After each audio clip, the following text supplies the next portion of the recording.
जी part 2 start हो गया हमारा।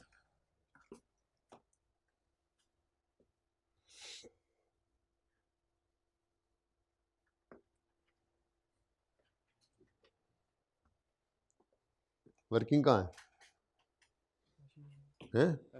अपनी मर्जी करोगे तो आप अपनी मर्जी करोगे, तो अब मुझे ना कहना फिर। वर्किंग कहाँ है? गुड।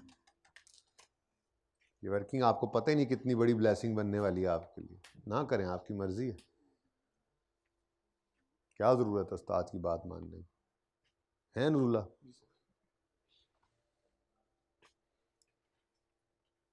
शाबाश शाबाश, अब कर रहा है वर्किंग है।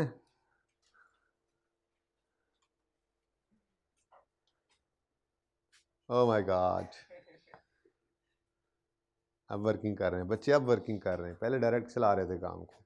क्यों बेटा, क्यों ऐसे करते हैं आप लोग हैं?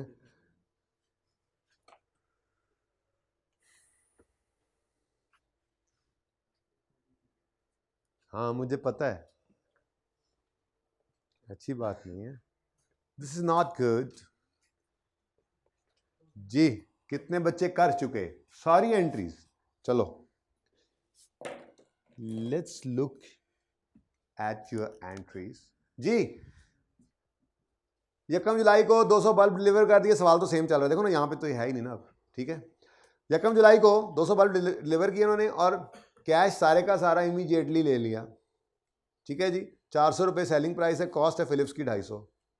As per agreement Crescent has right to return within 30 days of sale to receive full refund. Philips has significant experience in estimating return for this product. It is estimated that 18 will be returned. तो 200 deliver किए, 18 liability में रखे और 182 की इन्होंने cell book कर ली। ठीक है, कैश सारा आ गया था, 200 का कैश आया, 182 की सेल, बाकी रिफंड लाइबिलिटी। अब अपनी प्रेमिसेस में से 200 की इन्वेंट्री निकाल दी, जितनी की सेल बुक की है उतनी कॉस्ट ऑफ सेल बुक कर ली और बाकी का अमानतन रखवा दिया। समझो इन्वेंट्री उसके पास है, हमने ये कह दिया कि ये हमारी इन्वेंट्री उनके पास पड़ी है। ठीक है, यहाँ तक हो गया कोई मसला? अब जब 30वां दिन आया तो उम्मीदों पे क्या हुआ? पानी फिरा। उम्मीद कर रहे थे, अंदाजा लगा रहे थे कि कितने वापस आएंगे, 18, लेकिन आ कितने गए? Oh my God, units received back कितने हो गए? 33। अब अंदाजा था 18 आएंगे और आ कितने गए? तो इसका मतलब आपको सेल जो है वो कितने, 15 यूनिट्स से 15 बल्ब्स की सेल कम करनी पड़ेगी, ज़्यादा रिकॉर्ड हो गई थी। लेकिन सबसे पहला काम ये कर लिया करें, रिफंड लाइबिलिटी को तो ख़त्म करें ही करें।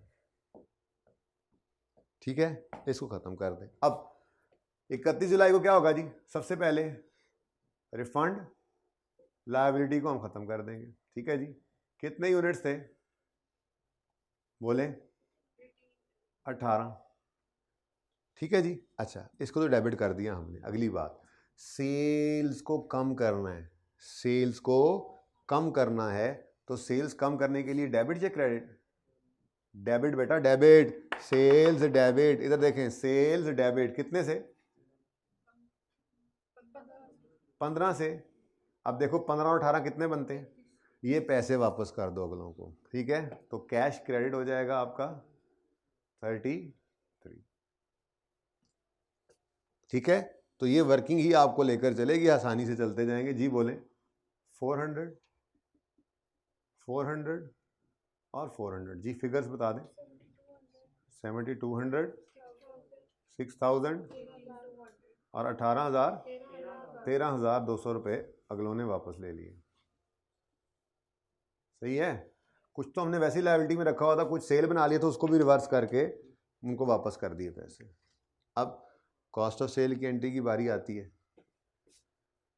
यहाँ पर इसको रिवर्स किया था, उधर इन्वेंट्री विद कस्टमर को रिवर्स करना है। ठीक है, तो इन्वेंट्री विद कस्टमर सबसे पहले क्रेडिट करो, ये कहानी तो ख़त्म करो। इन्वेंट्री विद कस्टमर, जी कितने यूनिट्स रखवाए थे? ये तो हो गया क्रेडिट। सेल बुक किया या रिवर्स की है? ओ, अगर सेल रिवर्स किया तो कॉस्ट ऑफ सेल भी रिवर्स होगी, तो कॉस्ट ऑफ सेल क्रेडिट। अब ये जितने यूनिट्स की सेल रिवर्स हुई है उतने यूनिट्स की ही कॉस्ट ऑफ सेल भी रिवर्स कर दो 15 की, ठीक है। और इन्वेंट्री अपने पास इन हैंड वाली इन्वेंट्री जो है, इन्वेंट्री इन हैंड, वो बढ़ा लो कितने से, जितने यूनिट्स आए हैं 33 यूनिट्स आ गए वापस, इनके पैसे अगलों को दे दिए वापस, ठीक है जी, इनटू 250। बहुत इंपॉर्टेंट कॉन्सेप्ट, अभी देखो कि पास पेपर्स के अंदर भी इसको उसने टेस्ट किया हुआ है जी। 8250, 4500 और 3750, सही है। 8250।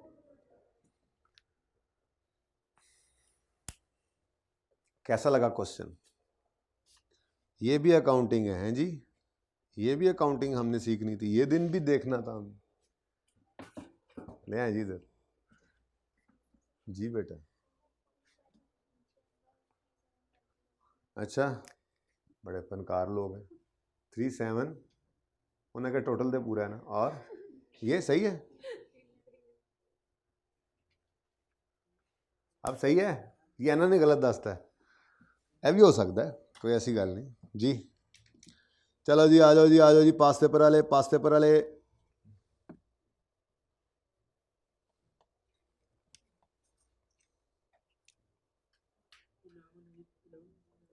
पहले 5 पे आओ। हाँ, 11 में क्या है? वो तो प्रोडिया मोटर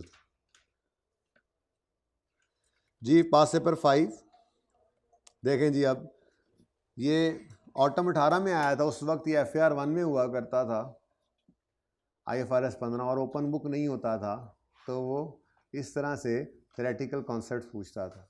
फिर FAR 2 में आ गया IFRS 15, और यहाँ ओपन बुक था तो उसने ये पूछना छोड़ दिया। आज आपको पता है, आप जिस अटेम्प्ट में जा रहे हैं इसमें दोबारा से ओपन बुक नहीं है, तो आप एक्सपेक्ट कर सकते हैं। पेज 514 पे बेटा, page 514, pass paper 5, list the 5 steps involved. अब ये ध्यान से देखना पूछ क्या रहा है, in recording revenue under IFRS 15। पागलों की तरह कॉन्ट्रैक्ट की 5 शरायत नहीं लिखा, नहीं, वो कह रहा है कि 5 स्टेप्स क्या हैं, कॉन्ट्रैक्ट के 5 क्राइटेरिया नहीं, 5 स्टेप्स ऑफ रिकॉर्डिंग रेवेन्यू, वही वाले 5 स्टेप। सबसे पहले आइडेंटिफाई कॉन्ट्रैक्ट है भी कि नहीं, जिसका स्टेप 1 हम पढ़ रहे थे। Identify the contract with customer, identify separate performance obligations of seller, determine the transaction price, allocate the transaction price on basis of standalone price, और record revenue as and when performance obligations are satisfied by the seller, by the entity। अब ये इस तरह से कुछ ना कुछ जुमला लिखने के काबिल याद होना चाहिए, पॉइंट्स में याद हो गया, लेकिन अगर आप जब भी रिवाइज करोगे ना उसको एक दफ़ा वहाँ से देख लोगे ना सिर्फ इतना सा, तो वो रिटेन हो जाएगा जुमला भी उस तरह से, पर पॉइंट्स की फॉर्म में हमने याद रखा हुआ, ठीक है। तो ये 3 नंबर इसको मिल जाएंगे जो ये इस तरह से लिख देगा, सिंपल, ठीक है। ओके जी, असल सवाल तो ये करना था। On 1 June 2018 Ravi limited delivered 500 units of one of its product to Bravo at ₹200 per unit. ये सेलिंग प्राइस आ गई, ठीक है जी। 1 जून को delivered 500 units, BL immediately paid the amount and obtained the control upon delivery। हाँ, उन्होंने फ़ौरन ही सारी की सारी गुड्स जो हैं वो 500 की 500 यूनिट्स जो हैं वो अपने कब्जे में ले लिए और कैश पे कर दिया। BL customer is allowed to return unused units within 30 days and receive full refund, ठीक है। ये उसके पास क्या है जी, ऑप्शन है कि वो चीज़ें वापस कर सकता है विद इन 30 डेज और फुल ऑप्शन ले सकता है। उसके बाद RL's cost of product is ₹150 per unit and it uses perpetual system for recording inventory transaction. ना भी लिखे तो हम तो ऐसे ही करते हैं, ठीक है। अब यहाँ पे ना सवाल थोड़ा सा उसने उलट कर दिया, ठीक है। उलट क्या कर दिया उसने, पहले क्या बता दिया, कहता है on 30 June DL returned 20 units. और नीचे उसने अपने अंदाजे को चेंज करवाया, prepare necessary journal entries in the books of RL on यकम जून 18 and 30 June 18 under each of independent based upon historical data RL estimates that 5% units will be return. ठीक है जी, और सही है। तो बस यहाँ पर डाटा थोड़ा सा डिफरेंट तरीके से दे दिया उन्होंने, सवाल तो वही है। अभी फिलिप्स वाले सवाल में क्या था, उन्होंने कहा था जी हमें अंदाज़ा है कि 18 आएंगे, एक्चुअल में इतने आए। यहाँ वो कह रहा है एक्चुअल में इतने आ गए हैं, उनका अंदाज़ा ये है। बस इतना सा फ़र्क है सवाल के अंदर, कोई ऐसा मसला नहीं है। ठीक है, सारा सवाल वैसे ही होना है। ओके, तो समझ आ रही है बात की। अच्छा, अब जर्नल एंट्रीज करनी है ऑन यकम जून 18 जिस दिन डिलीवर किया, और 30 जून 18 जिस दिन वापसी हो रही है। ठीक है, कहता है based on historical data RL estimates. ज़रा ट्राई तो मारें, वहीं पे रखें भाई कैमरा, ट्राई मारें ज़रा जल्दी से।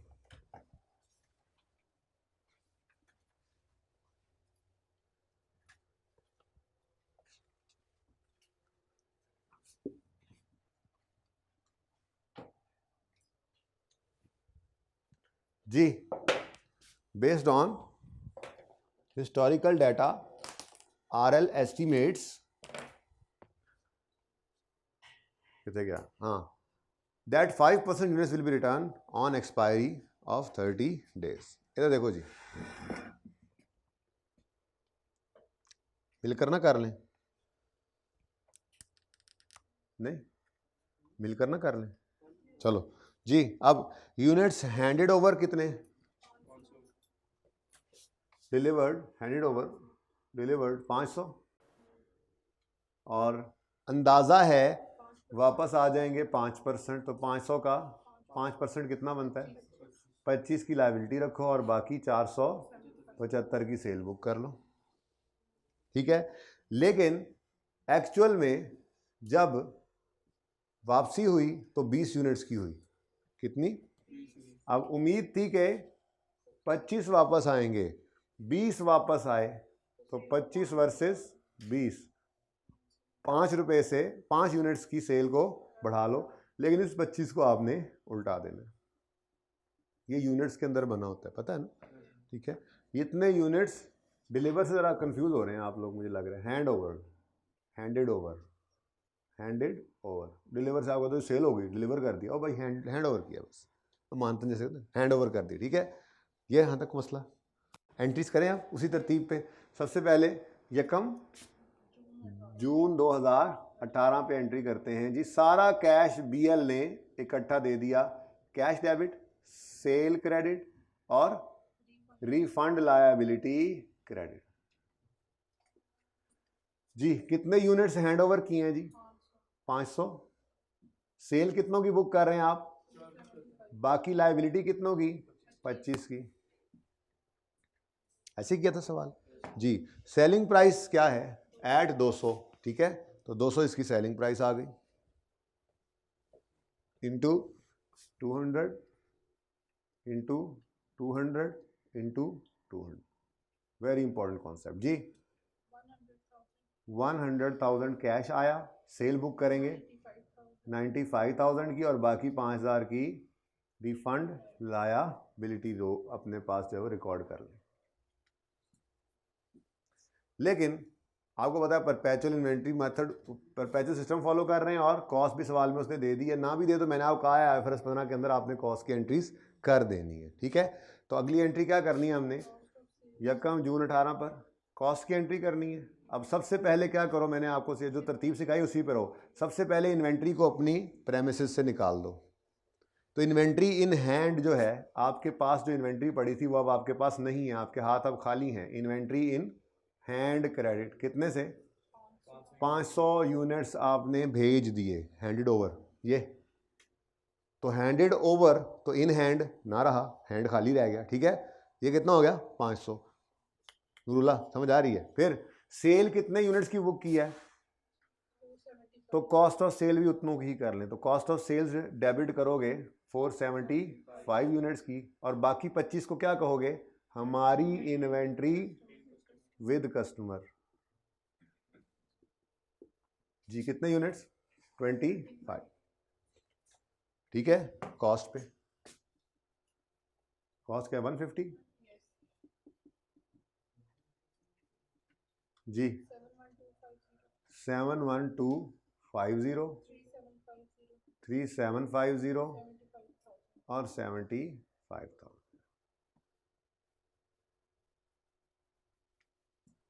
ले जी, ये तो हो गया मामला जिस दिन हमने चीज़ें भेजी थी। समझ में आता है? चलो फिर अगली एंट्री करो। हाँ जल्दी से करो, मैं फिर करवाता हूँ।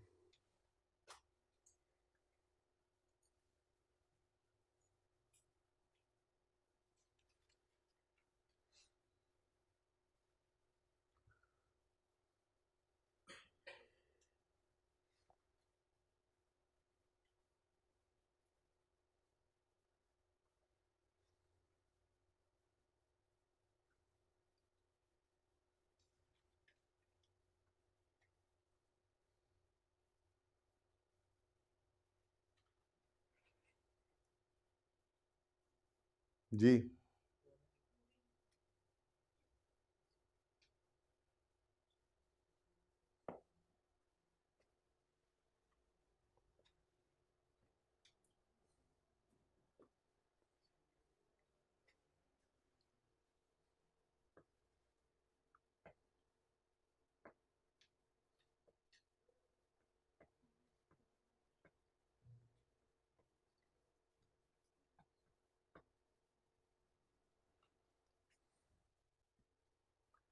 वर्किंग भी मैंने कर रखी है।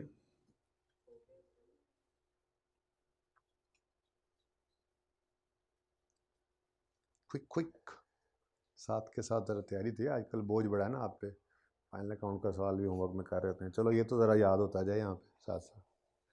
जी कितने बच्चे कर चुके? 5-6 बच्चे।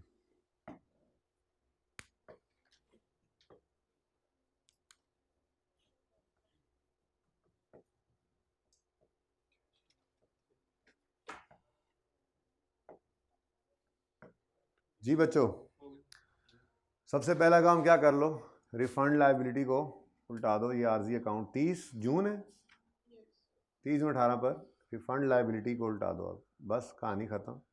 अब या तो रिफ़ंड लाइबिलिटी ख़त्म करके सेल बन जाएगी, या रिफ़ंड लाइबिलिटी ख़त्म करके अब रिफ़ंड कर देंगे। जो भी होना है वो आज हो जाना है, ठीक है। तो रिफ़ंड लाइबिलिटी में आपने 25 यूनिट्स को रखा हुआ था। अब हाँ जी, रिटर्न हो गए 20, सोचा था 25 होंगे, रिटर्न हुए 20, तो 5 रुपये से एडजस्टमेंट सेल की क्या है, 5 रुपये से सेल को, 5 यूनिट से सेल को बढ़ा लो। तो सेल बढ़ाने के लिए सेल्स क्रेडिट करोगे, ठीक है जी। और बाकी 20 का उनको कैश वापस करना पड़ेगा, वो ले आए हैं। बाकी 20 तो हमने कहा था रिफंड आपको दे देंगे पूरा, ठीक है जी। सेल की एंट्री 200, 200 और 200, 5,000, 1,000 की सेल बुक करो और 4,000 अगलों को वापस दे दो, वो बल्ब लेके आ गए।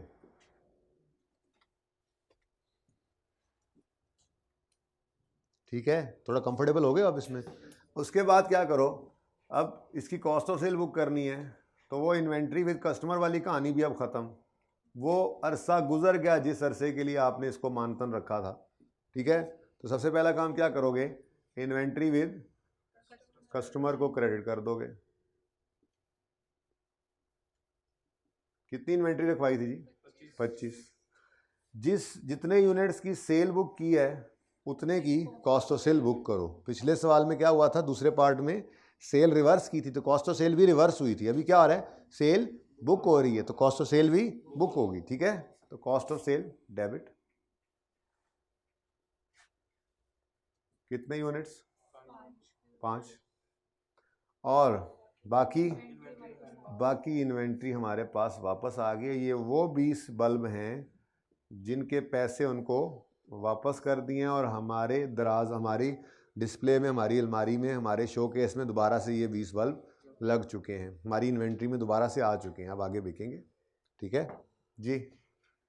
इंटू 150, इंटू 150 और इंटू 150, 150, 150, 150, 750, 3,000 और 3750।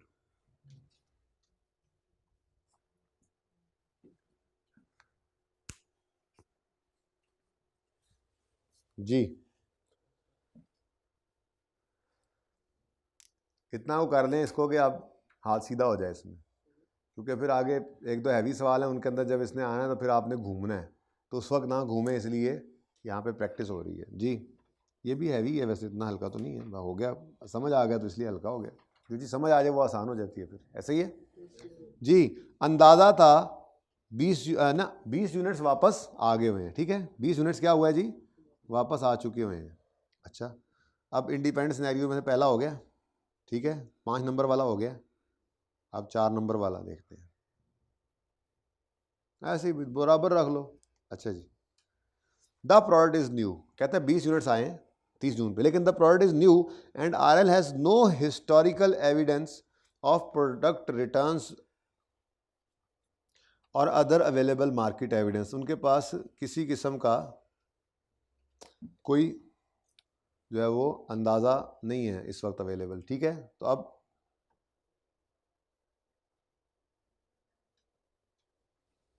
क्या करें जी, अब बताओ क्या करें। 500 यूनिट जितने डिलीवर किए हैं वो सारे के सारे आपकी रिफंड लाइबिलिटी में आएंगे, आपको कोई पता नहीं है, आप पहली बार ये बल्ब भेजे, हो सकता है सारे ही वापस आ जाए, उन्हें पसंद ही ना आए, ठीक है, तजर्बा नहीं है, कोई अवेलेबल मार्केट डाटा नहीं है, ठीक है। तो कहाँ पे चेंज आएगी, ये तो फुल फ्लैज ही चेंज होगा।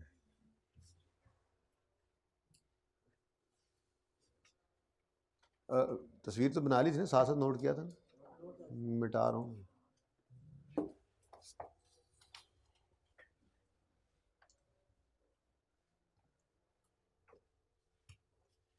हमारा स्टार्ट वाला अंदाज़ा ही डिफरेंट हो गया, जाहिर सी बात है सारा कुछ ही मिटना था। जी बच्चों कितने यूनिट्स हैंड ओवर किए, 500, लेकिन कोई तजर्बा नहीं है हमें कि कितने को वापस आते हैं, हम अंदाज़ा नहीं लगा पा रहे, इसलिए हमने सेल कोई नहीं बुक करनी और सारी की सारी रिफंड लायबिलिटी, ठीक है। चलो अब इसकी एंट्री पहले कर लेते हैं। तो यकम जून 2020, यकम जून 18, यकम जून ही है ना, ओके, यकम जून 18 पर आपने सारे का सारा कैश रिसीव कर लिया, 1 रुपए की सेल बुक नहीं की, सारे की सारी रिफंड लायबिलिटी, कॉन्ट्रैक्ट लायबिलिटी लिख सकते हैं वैसे, लेकिन आप रिफंड ही लिखें, रिफंड लायबिलिटी। जी कितने यूनिट्स के डिलीवर किए हैं और सारे के सारे आपने लायबिलिटी में रख लिए, 200 जी, 1 लाख रुपया आपने कैश रिसीव किया है और ये सारा का सारा फिलहाल आप सर्टन नहीं है, ये मैंने शाहीन वाले सवाल के अंदर ना ये सिचुएशन बताई थी आपको, ठीक है ना, उसमें ये सिचुएशन बनती थी, सर्टन नहीं है तो कैसे सेल बुक कर लें, तो सारी वापस आ गई, तो और उनकी आ भी गई थी सारी वापस, अगले साल उनकी सारी वापस आ भी गई थी, वो जो हमने करेक्शन भी की थी, तो आप जब तक सर्टन नहीं है आप कैसे सेल बुक कर सकते हैं, लायबिलिटी बनाएं, तो जब महीना गुजर जाए या वो वापस कर दे या वो कह दे कि रख लिए, या महीना गुजर जाए और उसके बाद वो आए तो हम कहेंगे अब हमने नहीं रखनी, यानी महीना ख़त्म होता ही अगर वो कुछ ना कहे तो हम सेल बुक कर लेंगे, टाइम जो विद इन 1 मंथ वापस करना है ना, ठीक है, तो वो अगर टाइम एक्सपायर हो जाए तो हम सेल बुक कर लेंगे, ठीक है। अच्छा अब अगर आपने कैश लेकर इन्वेंट्री भेजी है और सेल 1 रुपए की बुक नहीं की, तो दूसरी एंट्री तो होगी ही नहीं, नहीं होगी दूसरी एंट्री, कॉस्ट ऑफ सेल की एंट्री तो नहीं होनी, इन्वेंट्री अपनी निकाल के कस्टमर के पास तो भेज दो, और कॉस्ट ऑफ सेल की एंट्री नहीं होती, लेकिन आपकी किताबों से इन्वेंट्री निकल के आपकी किताब, मतलब है तो किताब आपकी इन्वेंट्री है लेकिन कस्टमर के पास भी तो गई पड़ी है, तो क्या एंट्री करोगे यकम जून को, क्योंकि आपके स्टॉक में अब ये नज़र नहीं आएगा स्टॉक, यकम जून 18 पर ही आप अपने हैंड वाली इन्वेंट्री को हैंडेड ओवर 500, तो आपके पास तो नहीं रहा, तो इन्वेंट्री इन हैंड क्रेडिट करके इन्वेंट्री विद कस्टमर डेबिट करें जी, 500 के 500 यूनिट्स जी, 75,000, ठीक है।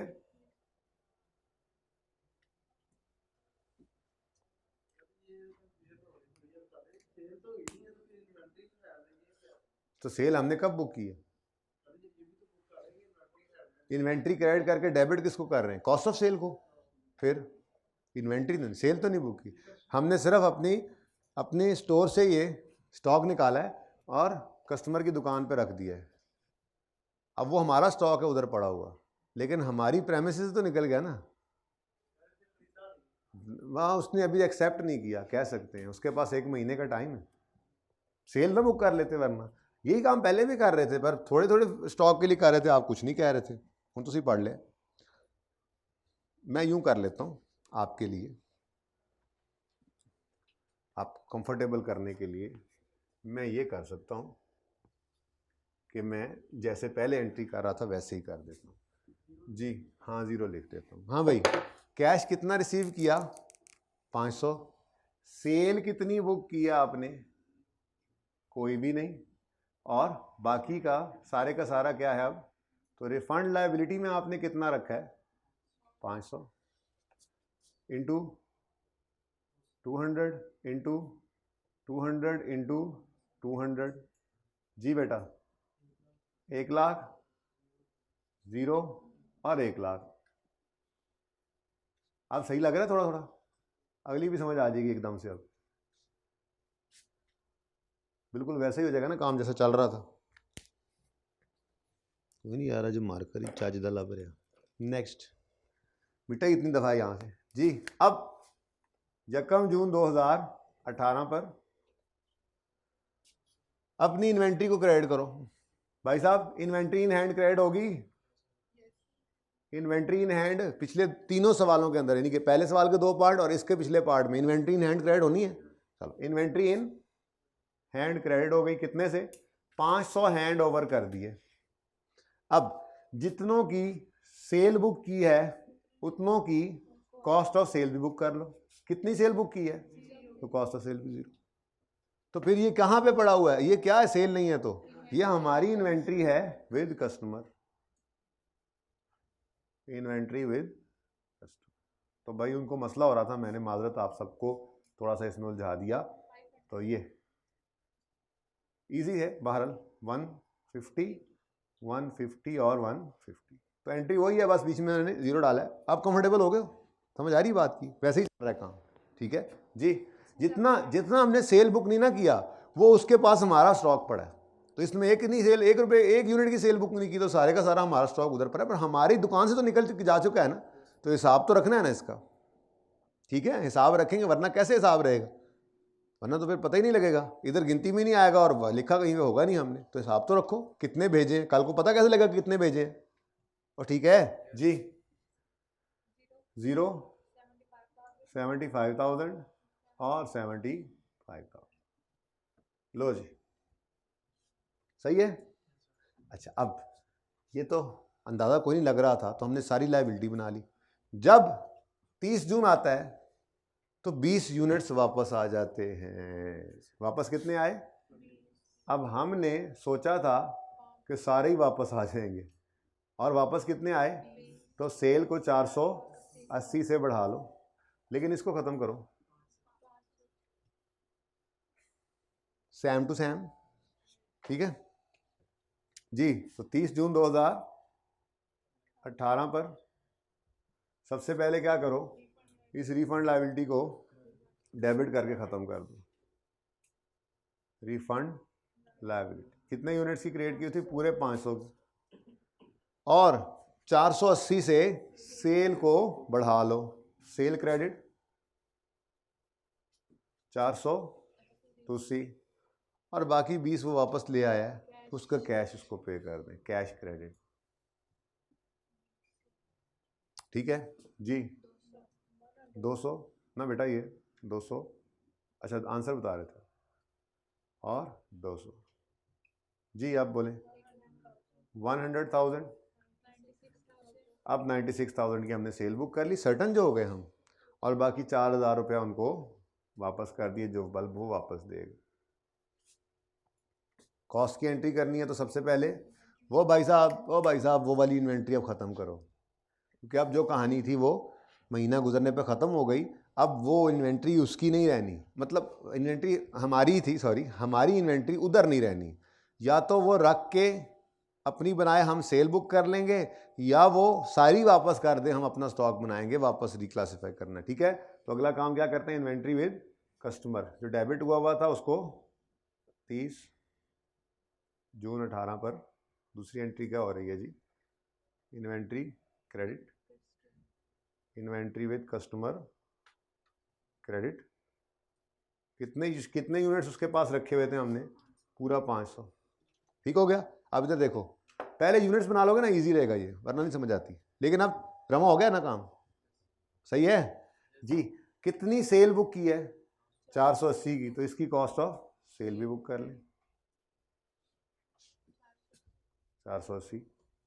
और जो 20 वापस आ गए जिसके पैसे उनको वापस कर दिए, अब वो हमारा स्टॉक, हमारी इन्वेंट्री बन गई, तो इन्वेंट्री इन हैंड।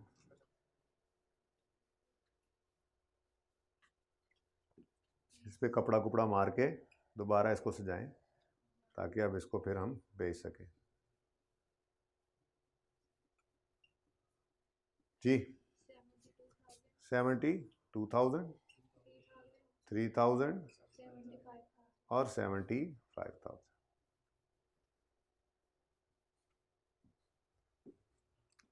ठीक है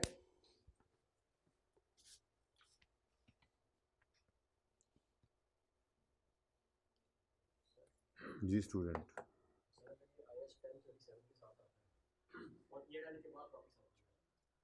तो बेटा ईयर एंड पे वो लायबिलिटी होती है, 1037 का चक्कर ही कोई नहीं, ये एडजस्टिंग इवेंट नहीं है। एक महीना एक्सपायरी, जैसे एक हमने सवाल किया था, आपने एक्स्ट्रा क्लास नहीं ली, मुझे पकड़े गए हो तुम, ठीक है ना। हमने एक सवाल किया था जिसके अंदर वो जुर्माना लगने के 40 दिन गुजरने के बाद फिर जुर्माना लगा था, याद आ रहा है एक्स्ट्रा क्लास वालों, लेट पेमेंट पर कि जी एक मिसाल जुर्माना लगा, उसके 40 दिन में वो पेमेंट करनी थी, 40 दिन में नहीं, 41 दिन एक और जुर्माना लगा। वो 41 दिन वाला जुर्माना जो था उसको हमने नॉन एडजस्टिंग कहा था, क्योंकि वो इवेंट कब 40 दिन कब पूरे हुए हैं, साल के बाद, तो ये वो वाला केस बनेगा। ये एक्सपायरी डेट कब होगी, साल के बाद, तो ये नॉन एडजस्टिंग है बेटा। बेशक फाइनेंशियल स्टेटमेंट पहले है, लेकिन जो इवेंट है वो क्या है, एक्सपायरी ऑफ 30 डेज। वो अगर ईयर एंड पे एग्जिस्ट करता था तो ईयर एंड में ही एंट्री करो, फिर आगे जाने की जरूरत नहीं है। और अगर आगे निकल गया तो वैसे खाम खा उधर ले गए, खैर। लेकिन अगर वो साल के बाद, एक्सपायरी डेट साल के बाद की है, तो साल के बाद वो इवेंट अरोज हुआ है जिसकी वजह से अब वो वापसी हो रही है या नहीं हो रही है, जो भी हो रहा है, ठीक है। हाँ, तो वो इस साल के अंदर लाइबिलिटी में ही रहेगा, वो वाला मामला लाइबिलिटी है। रेवेन्यू तो नहीं ना बुक करने दिया स्टैंडर्ड ने, इसीलिए उसने रोक के रखा हुआ है, रेवेन्यू नहीं बुक करने देता, वो बहुत सख्त है इस मामले में। तो अच्छा क्वेश्चन था वैसे, आई लाइक्ड इट जी। अच्छा, अब बच्चों एक आखिरी सवाल करो, उसके बाद एक दो और सवाल इससे हटके करते हैं, ये बहुत हो गया। एक छोटा सा काम आप सीखें आज, पेज 513 पे आए, क्वेश्चन नंबर 3 में प्लूटो, पीलूटो,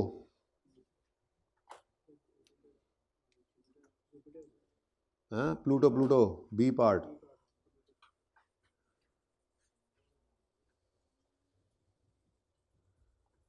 रिक्वायरमेंट पढ़ें और फिर सवाल पढ़ें और फिर देखें आज एक नया काम। आज हम डिस्काउंट की एलोकेशन ही कर रहे हैं, लेकिन थोड़ा सा एक इसमें मामला है हल्का सा, ज़रा वो देखना है।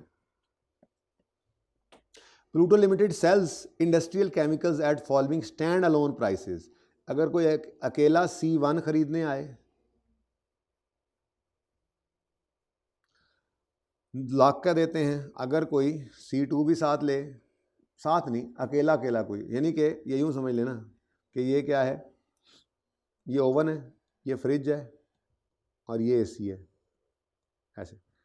अगर अकेला अकेला कोई ख़रीदने आए गाहक, तो हम उसको 100, 90 और 110 का देते हैं।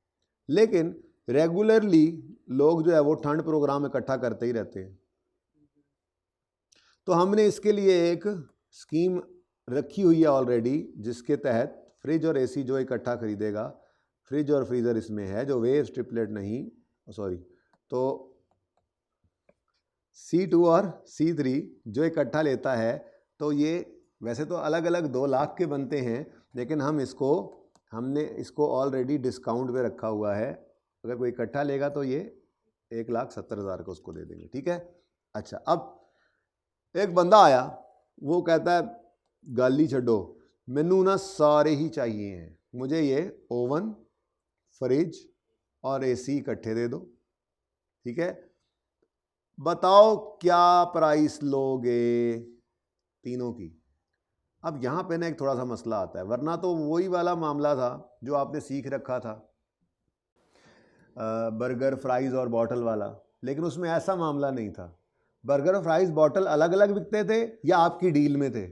यूँ नहीं था कि बर्गर और बॉटल ऑलरेडी बिक रहे हैं और फ्राइज़ भी बीच में ऐड करने वाली बात जो इस तरह की नहीं थी, ये डिफरेंट बात होगी, ठीक है ना। नॉर्मली क्या करते हैं वो, फ्रिज और एसी जो कि अलग अलग बेचे तो 2 लाख का बेचते हैं, उसके ऊपर ऑलरेडी इन्होंने क्या ऑफ़र लगाई हुई है कि इन दो को अगर इकट्ठा कोई लेगा तो हम उसको दे देंगे 170 का, ठीक है। अब एक बंदा आया, वो कहता है मुझे तो तीनों चाहिए, मुझे तो तीनों चाहिए, ये तीनों चाहिए, बताओ क्या प्राइस दोगे। अब जाहिर सी बात है जो जितना ज़्यादा परचेजिंग करता है आपको डिस्काउंट सेलर उतना ही ज़्यादा देता है ना, ज़्यादा चीज़ें खरीदोगे तो ज़्यादा डिस्काउंट मिलेगा, ठीक है। ज़्यादा बारिश होगी तो ज़्यादा पानी आएगा। तो वो कहता है calculate the selling price to be allocated to each product in case PL offers to sell 1 carton of each product, 1 carton of each product for a total price of, उसको हमने क्या कह दिया जी, आपको हम 2,60,000 में तीनों देंगे। अब आपके दिल में क्या आ रही है, 2,60,000। पहले जरा 1 मिनट, पहले जरा वो दो काम कर रहे थे, एक होता था स्टैंड अलोन प्राइस और दूसरा क्या होता था एलोकेटेड ट्रांजैक्शन प्राइस। याद आ रहा है? अच्छा, अब आपके दिल में क्या आ रही है, यहाँ पे हम लिखें ओवन, फ्रिज, एसी और फिर यहाँ पर लिखें 260 और बांट दें, जबकि ये गलत होगा। अब आपको ये 2 स्टेप्स के अंदर करना पड़ेगा। स्टेप 1 में आपको पहले ऑलरेडी जो डिस्काउंट है ना, देखो अगर ये बंदा इस पूरे डिब्बे को देख रहा है तो अगर ये इस डिब्बे को ना भी देखा ना तो ऑलरेडी ये इस डिब्बे को देख सकता था, यानी कि ऑलरेडी एक डिस्काउंट ऑफर है। तो पहले आपने स्टेप 1 के अंदर एसी और फ्रिज को डिस्काउंट एलोकेट करना है, उनके पैकेज वाला, और फिर इस स्पेशल पैकेज की तरफ हम आएंगे, वो तो ऑलरेडी ही ऑफर में है, ठीक है। तो हम कहते हैं जी C2 और C3।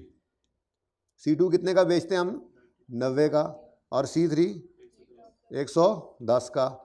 अच्छा, उसके बाद ये ऑलरेडी हम ऑफ़र कर रहे हैं, आजकल करते रहते हैं ये ऑफ़र, कितने का जी, 170 का।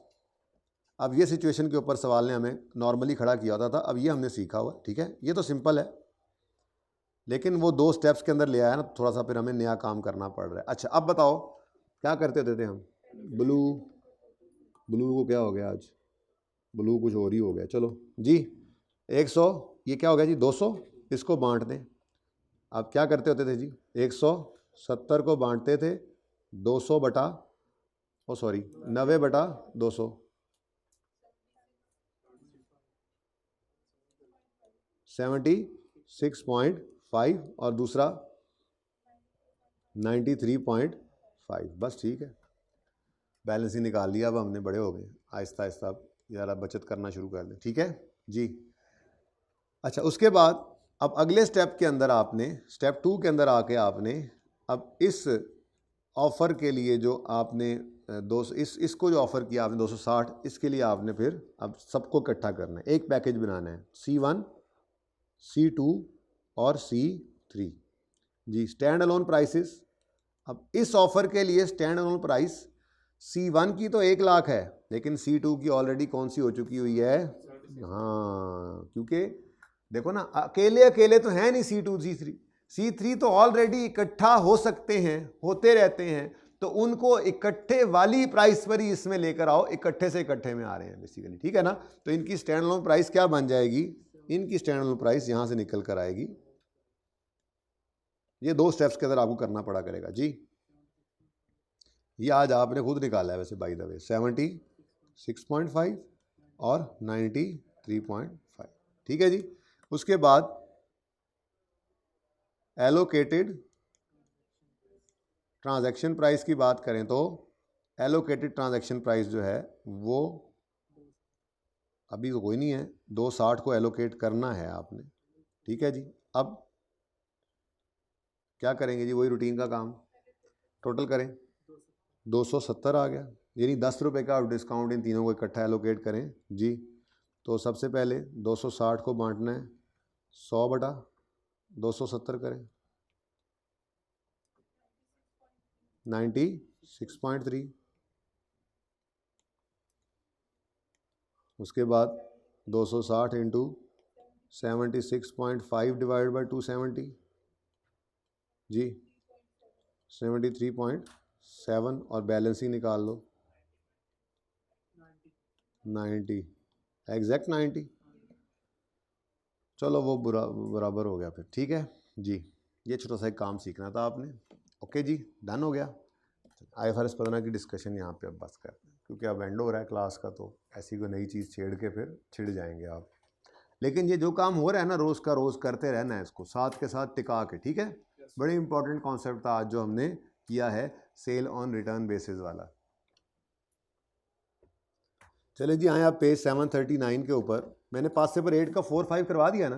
पेज 789 पे आए। ये क्यों मैं आपको कह रहा हूँ कि आप होमवर्क में करें और मैं इसको डिस्कस करूँगा, किसी तरह से आप तक पहुँच जाए। Page 739, safeguard limited is listed on Pakistan stock exchange. सवाल की रिक्वायरमेंट पेज 739, इंटीग्रेटेड टॉपिक्स। असल में ना अब वो IFRS 15 के अलावा सारी चीज़ें पढ़ी हुई हैं ना, तो अब आए ना इंटीग्रेट करें ना। हम अब सब कुछ पढ़ा हुआ है तो करें ना इंटीग्रेट, क्यों नहीं कर सकते। तो ये ज़रा मैं 5 से 7 मिनट में इसको रीड आउट करता हूँ, लेकिन ये भी आपका होमवर्क है। तो 2 सवाल आपके होमवर्क में है।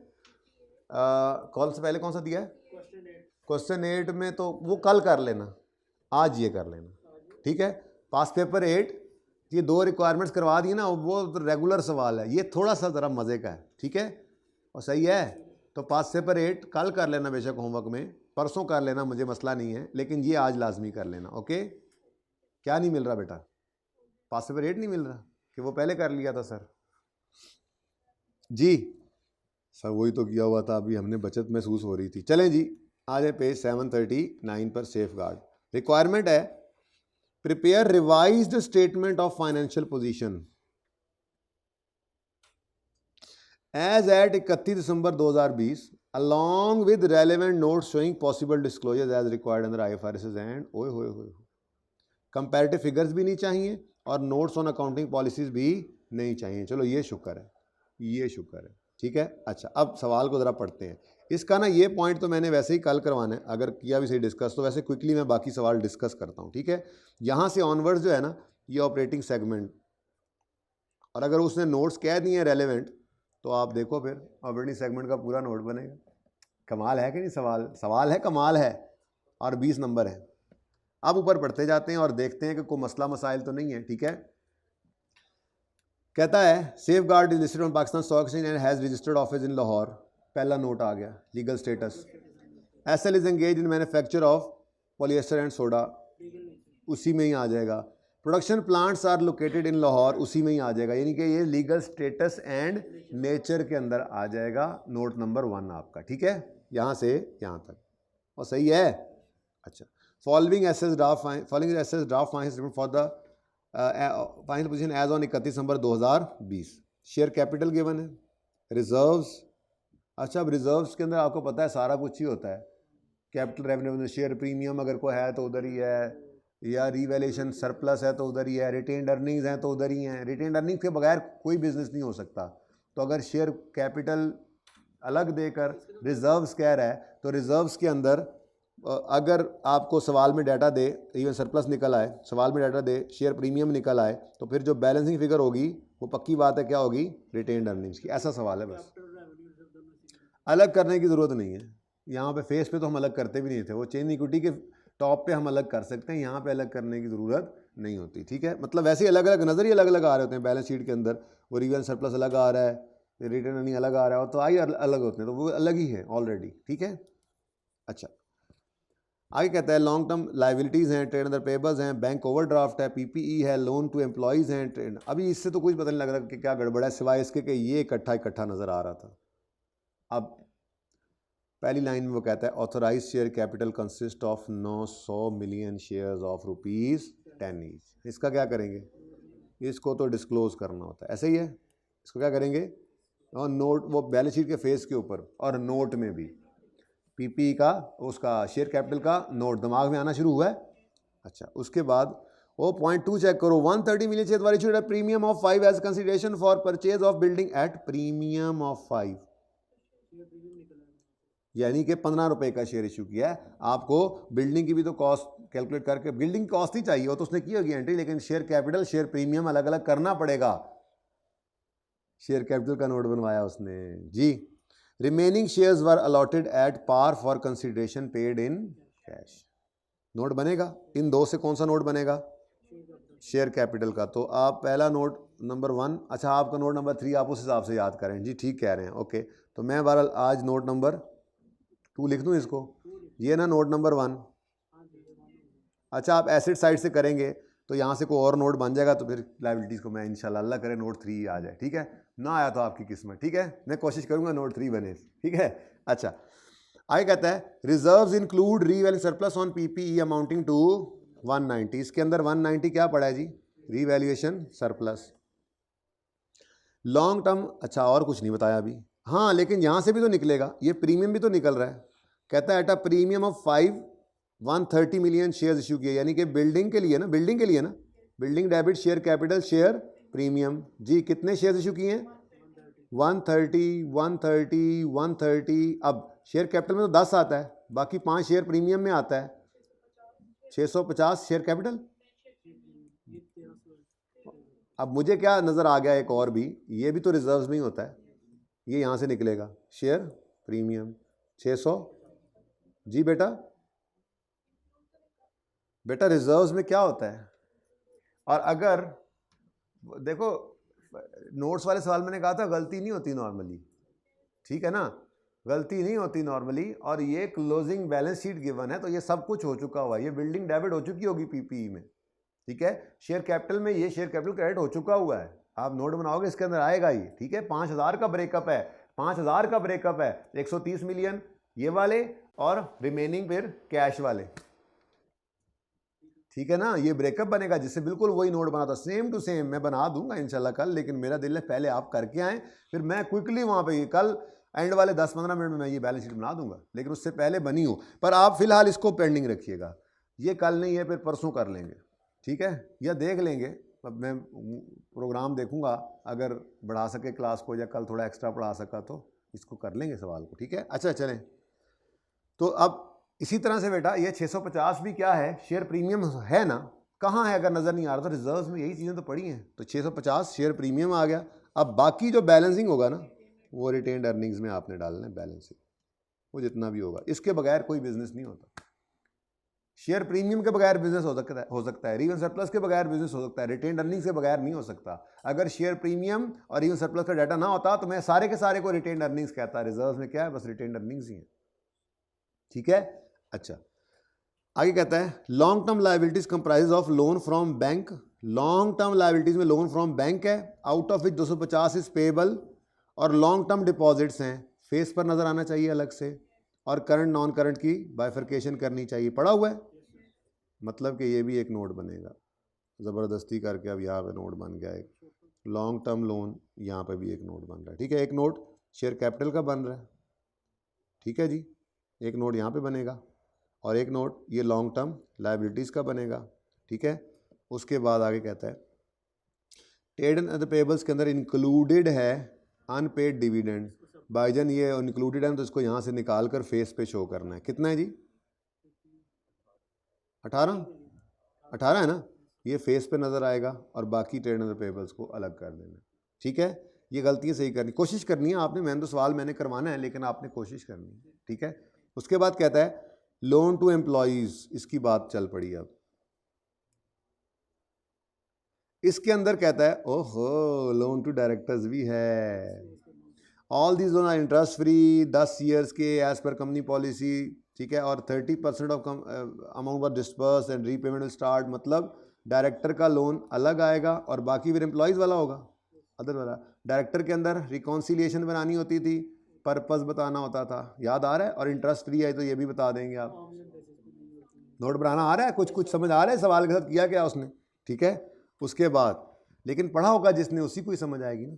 Bank overdraft net of 30 million cash in hand है, ये गलत है, गलत है, अलग अलग शो करना होता है। ये क्या है जी? बैंक ओडी उसने कहा है जी नेट हुआ पड़ा है, 265 का है, इसमें से कैश उसने माइनस करवा दिया है कितना, तो फिर बैंक ओडी दरअसल कितना होगा 290, ये 295 अलग से लायबिलिटीज में नजर आएगा और ये 30 अलग से, ठीक है।